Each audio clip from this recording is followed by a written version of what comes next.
Thank you very much, Chairperson. Chair, unlike my colleague, I'm not in an awkward position, but I am preparing to go to Parliament for the sitting.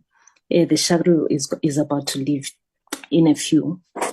Chairperson, I really, in the words of Doctor, really note with serious concern that the report of GCIS shows that several indicators, such as the number of pages viewed on the websites that they manage and the implementation of media buying campaigns were not achieved.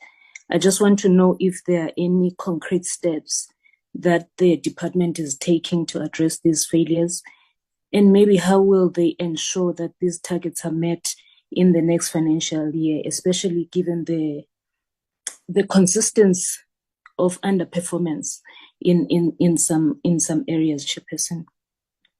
And another area of interest, Chair, noted with serious concern, my colleague has touched, is that of the vacancy rate at the executive level, which remains at like 50%, including the critical position of the Director General.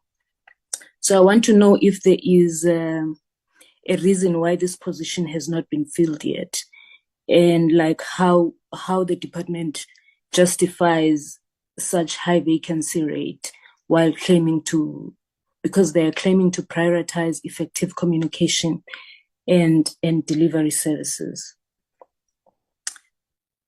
And another one, Chair, it is also of serious concern that the department underspent by over 16 million, with reasons cited as unfilled posts, right, and slow spending on goods and services. So probably they must tell us why the underspending align with the urgent, like how does this underspending align with the urgent need for effective government communication, especially during the campaign of the GBVF? Because, Chair, I wonder if this is a sign of maybe mismanagement. They can clarify that for us. And maybe moving to MDDA, Chairperson,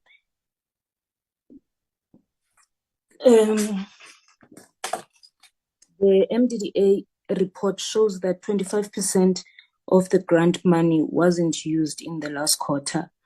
They say it's because of the timing issues and the delays with the people who were supposed to receive the funds. So given how important it is to support media diversity and the underserved communities, I just want to understand why MDDA is not getting funds faster to the people. You know, what was done to speed up the process, especially in areas that need, this funding the most?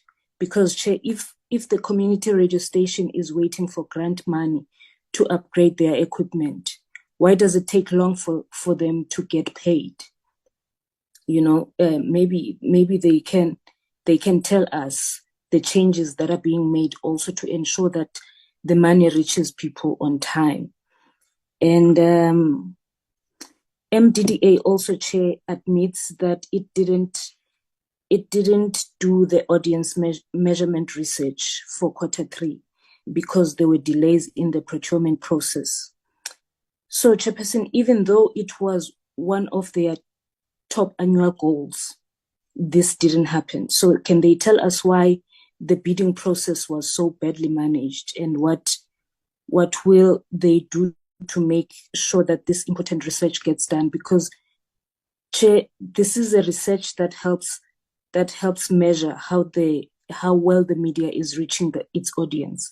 So how will they ensure that it doesn't happen in the next year? And maybe the last one, Chair, the MDDA gets like most of its funding from broadcasters and government grants, right?